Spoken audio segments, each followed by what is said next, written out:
We are taking one more concept on probability पर अपन बात कर रहे हैं। तो आज अपन बात करेंगे कि probability क्या है और ये कुछ पॉइंट्स पर अपन डिस्कशन करेंगे जिससे आप लोग समझेंगे how to calculate the probability. See here.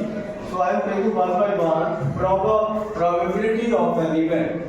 You are observing that sample space S. Number one, आपको किसी भी एक्सपेरिमेंट का सैंपल स्पेस लिखना होता है, वो ऑलरेडी अपन जान चुके हैं कि क्या क्या आउटकम्स आने वाले हैं, उन सब की लिस्ट बना लेते हैं। Then you are taking the sample space. And second बार इवेंट ई की बात आती है। इवेंट ई कुछ भी हो सकती है, जैसे क्वाइन को अगर अपन टॉस करते हैं, you are taking the sample space is H and T. Okay, और अगर मान लीजिए अपने को ये पता लगाना हो कि event E that is head is coming, तो हमारा इवेंट ये बन जाएगा अलग से। अब फिर बात आती है कि how to get the probability. In lower classes you have taken the definition of probability क्या है, that is favourable cases in favor of E divided by total number of elements in a S। Sample space में कितने elements उससे divide करके you are getting the proper probability। I am coming for example, suppose the coin is tossed and coin को toss करने पर आप जानते हैं कि सैंपल स्पेस क्या बनेगा, H and T बनेगा। So I am writing the sample space as H, T. Okay. And what about E?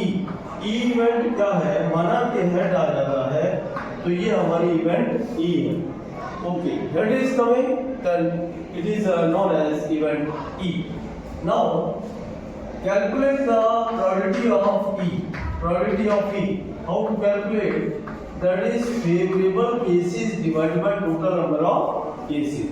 अब जब बात करते हैं कि इसमें से H और T there are two elements, और इसके फेवर में कौन होगा, इवेंट E के फेवर में। फेवर का मतलब है जब अपन कॉइन को टॉस करते हैं, you are coming with an head, एक हेड का आना, इसका मतलब केवल एक एलिमेंट ऐसा जो इसके फेवर में जा रहा है, दैट इज जब H आ जाए तो ये फेवर होगी इसकी। इसका मतलब हमारे पास इवेंट E के फेवर में only one element is there, so definitely I will write this only one। and how many elements in the sample space are there? Two elements are there, that's why you are taking this two। तो ये simple एक idea है probability को calculate करने के लिए। कोई भी केस होता है, हम लोगों को क्या देखना है कि उसका फेवरेबल कितने एलिमेंट आ रहे हैं उसके फेवर में, और total number of sample space कि जितने एलिमेंट्स उसके डिवाइड करने पर you will come to this result. So dear student, अब जरा अपन बात करेंगे, एक हम लोगों ने इवेंट डिस्कस की थी, दैट वाज इवेंट ए और बी, और ऑलरेडी अपन इससे पहले जान चुके हैं how to calculate this A और बी। ए और बी का सिंपल मीनिंग अपन डिफाइन कर चुके हैं। What was that is A union B. अब मान लो कि हमारे पास सैंपल स्पेस, ये सेम पॉइंट का केस लेके चल रहा हूँ, H T है, एंड द सैंपल स्पेस के बाद में अपने पास इवेंट ए की बात आई, ए हेड का आना, बी टेल का आना।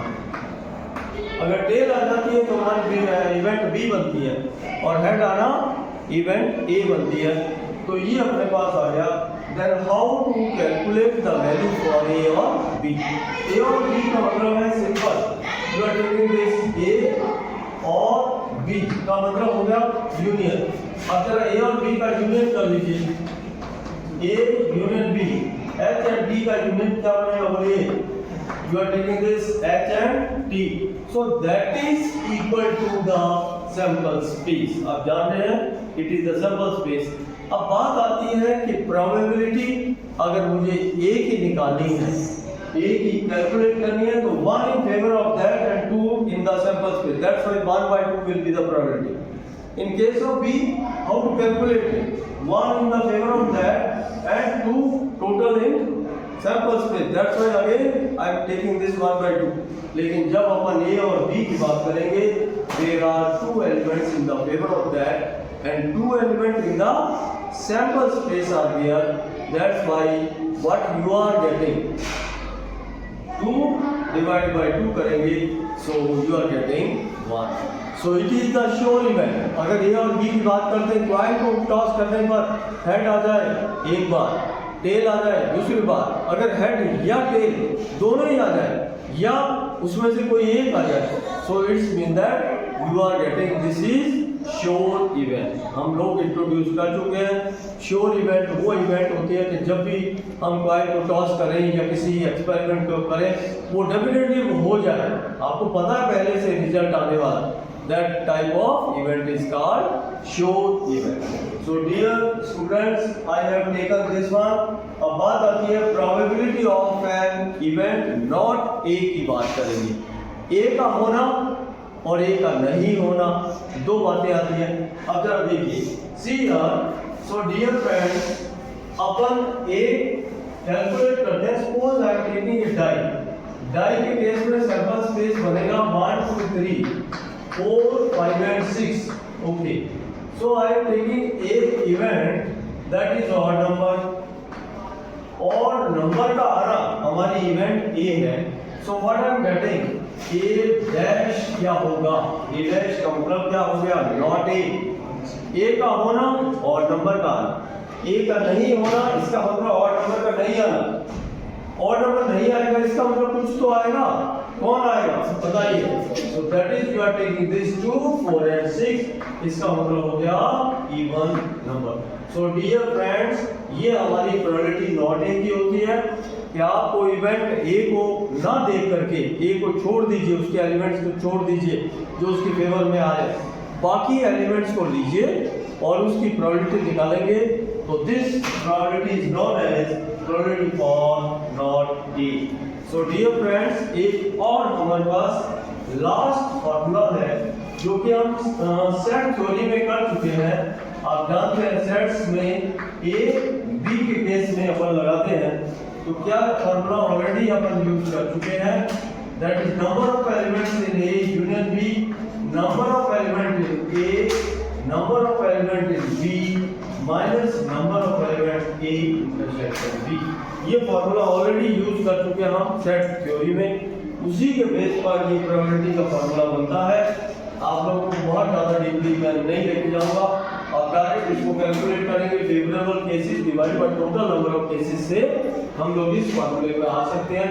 What is that? That is probability for A union B, that will be equal to probability of A plus probability of B and minus probability of A intersection B. तो ये हमारा formula चलेगा. अब जरा बात करते हैं कि ये फॉर्मूले का यूज क्या है, कहाँ पर यूज होगा, कैसे क्वेश्चंस पर अपन इसको यूज करेंगे. सी एक हमारे पास probability of A union B है. ए यूनियन बी का मतलब ए और बी, ये हमारे पास ए एंड बी है. इंटरसेक्शन की बात आई है, इसका मतलब ए एंड बी वो दोनों के कॉमन एलिमेंट की बात आती है. और ए इवेंट और बी इवेंट दोनों प्रोबेबिलिटी यूजुअल निकाल करके अपन निकाल सकते हैं. So in this formula there are 4 terms. एक यूनियन है, एक इंटरसेक्शन है, एक हमारा फर्स्ट इवेंट है ए और एक हमारे पास सेकंड इवेंट है बी. इन चारों में से 3 बातें आपको मिलेंगी और चौथी को कैलकुलेट करने के लिए इस फॉर्मूले का उपयोग किया जाता है. अगर मान लीजिए आपको ये मिल गया, एन वाला ए की मिल गई, बी की प्रोबेबिलिटी मिल गई, then you can easily calculate the value for A और B. What will be the probability for A और बी. तो इसी का यूज है. अभी कुछ एग्जांपल्स, कुछ questions based on this concept अपन लेके चलेंगे. तो आगे थोड़ा सा बढ़ते हैं. Understand? So dear student, on the basis of this discussion, I am taking one problem based on the probabilities. अब इस पर एक क्वेश्चन ऐसा हम लेके चलेंगे. What is that? That is हमारे पास deck of 52 playing cards are there. उसके बारे में समस्त जानकारी आप लोगों को मिल गई है। कितने कार्ड्स ब्लैक होते हैं, कितने कार्ड रेड होते हैं, कितने किंग कार्ड होते हैं, ये पूरी जानकारी इससे पहले आप लोगों ने पता लगा ली। अब इसी के बेस पर एक प्रॉब्लम ऊपर लेके चलेंगे। One card is drawn from A well shaped deck of 52 playing cards. 52 पत्ते हैं, 52 पत्तों में से एक कार्ड को हम लोग ड्रॉ करते हैं, ठीक है, no problem. Then if each outcomes is equally likely, equally likely का क्या मतलब होता है कि प्रत्येक कार्ड के आने की संभावना एक जैसी है, किसी के साथ कोई फेवर नहीं किया जा रहा। कभी कभी क्या होता है कि मान लीजिए आपको कहा जाए कि आंख बंद करके आप एक बॉल को ड्रॉ कीजिए जो कि एक बकेट के अंदर डिफरेंट कलर्स के बॉल है। अगर वो एक जैसे साइज की है, एक जैसे सरफेस की है, तो आप कभी पता नहीं लगा पाएंगे कि जो बॉल आपने ड्रॉ की है what is the colour of that ball. अगर उसमें फेवर करने की बात आती है, फेवर करने की बात ये होगी कि आप थोड़ा सा उसको किसी बॉल को खुरदरा कर दीजिए, आप उसको केवल स्पर्श से उसी को ही फेवर कर जाएंगे अगर उसको लेना है या नहीं लेना है, like that. So equally likely का सीधा सा मतलब यह है कि बिना किसी फेवर के आप किसी भी कार्ड को ड्रॉ कर सकते हैं, that is the system. Then calculate the probability of, ये कुछ आपको क्वेश्चंस दे रखे हैं, उसको अपने को एक एक करके सॉल्व करना है। Number 1, I am taking this a diamond card. So dear friend, अब जरा मैं यहाँ से एक स्टूडेंट को भी बुलाना चाहूँगा। Ganga please come. Yes, now see dear student, जरा देखें, I want to see that how many cards are there. यहाँ जाओ बेटा, यहाँ जाओ, कोई दिक्कत नहीं। बताइए कितने कार्ड्स होते हैं? 13 कार्ड्स। टोटल कितने कार्ड्स होते हैं? 52 playing cards are there. And how many diamond cards are there, that is my question. क्योंकि अपने को क्या है, प्रोबेबिलिटी के क्वेश्चन के लिए अपने को क्या करना है कि डायमंड के कितने फेवर में जा रहे हैं divide by total number of, आपका 52 हो गया। 13 diamond cards are there. Clapping कर दीजिए, वेरी नाइस। बैठो बेटा। नाउ सी, इसका मतलब सीधा सा ये हो गया कि 13 उसके फेवर में चले गए और टोटल कार्ड्स कितने होंगे, कितने कार्ड्स हो गए? 52। 13 by 52 I am taking this probability. तो पहले वाले क्वेश्चन का आंसर बहुत आसानी से निकाल लेंगे आप। Probability of a diamond card, diamond card 13 card total इसके फेवर में और divide by that is 52 and finally 1/4 is the correct answer in this case.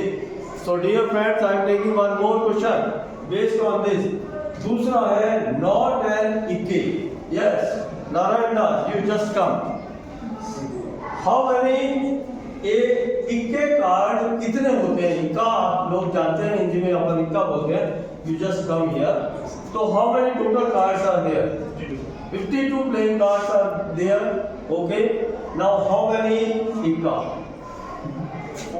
4 इक्के होते हैं। कौन कौन से होते हैं जरा बता दीजिए। Don't worry, don't worry. Number 1 king, then diamond का इक्का, स्पेड का, हार्ट का, चार कार्ड होंगे। ओके, अब बात क्या आती है? Not N S. अब अपने को इक्का नहीं चाहिए, क्या चाहिए? बोले क्या चाहिए? बाकी कार्ड चाहिए, बाकी कार्ड चाहिए। इसका मतलब अपन 4 को हटा दें, 4 को हटा दें। So how many in favour of this? How many in favour of this? 48 cards are there जो कि इसके फेवर में जाएंगे। 48 डिवाइडेड बाई 52।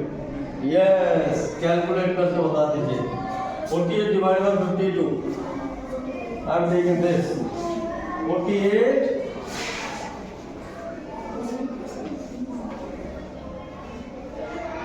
डिवाइडेड बाई 52 और 12 चौक 48, 12 से चलेगा, जिससे भी कटेगा उसको कैंसिल कर दीजिए। Finally 12 by 30, that is the answer. Yes, please see. अब बात आती है dear friends, one black card आने की probability. Monika you just come. एक ब्लैक कार्ड आने की प्रोबेबिलिटी अपने को निकालनी है। वेरी सिंपल, पहले दिमाग में लगाओ क्योंकि ये क्वेश्चन बहुत आसान टाइप के होते हैं, केवल आपको रीजनिंग करनी है। तो बेटा बताइए, how many black cards are there? 26 black card और 26 रेड कार्ड होते हैं। बात खत्म हो गई। आपको इसकी प्रोबेबिलिटी निकालनी है, तो फेवर में कितने एलिमेंट चलेंगे? 26 are in favour of that. Yes, good. And total कितने कार्ड्स हैं सैंपल स्पेस में? 52। What are that is 1/2। Correct. आगे बताइए। यस सी, आ जाओ Yuvraj. Fourth one, we will take this not a diamond card. इस पर अपने को सोचना है। सोचिए, डायमंड पहले तो सोचना है कि डायमंड कार्ड कितने होते हैं? 13 कार्ड होते हैं जो कि डायमंड कार्ड होते हैं। ओके, नॉट ए डायमंड का मतलब कितना रहेगा? 52 में से 13 घटा करके इसकी प्रोबेबिलिटी बता दो। शाबाश, गेट इट।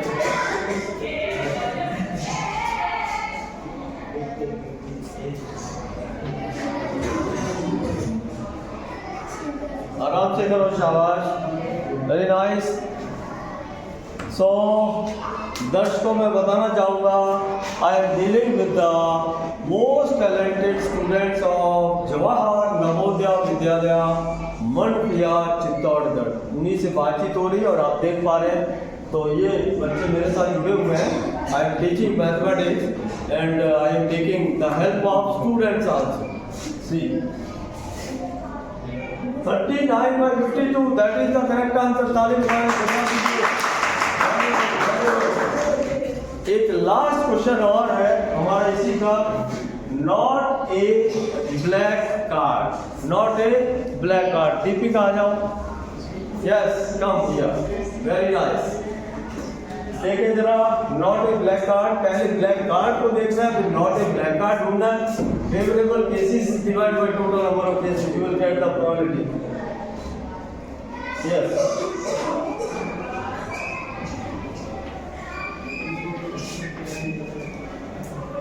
देखिए बच्चों, क्या निकाला? टोटल कार्ड्स कितने हैं? 52 कार्ड्स आर देयर। ब्लैक कितने हैं? नॉट ब्लैक कितने होंगे? नॉट ब्लैक कितने होंगे? 26 नॉट ब्लैक होंगे एंड डिवाइड बाय 52 से डिवाइड कर दिया, you are getting 52 divided by. तो ये था प्रोबेबिलिटी का लास्ट टॉपिक, जिस पर हमारे बच्चों की सहायता से हमने सॉल्व किया। तो बने रहे इस वीडियो के साथ और हम फिर मिलते हैं नेक्स्ट वीडियो के साथ। Thank you very much.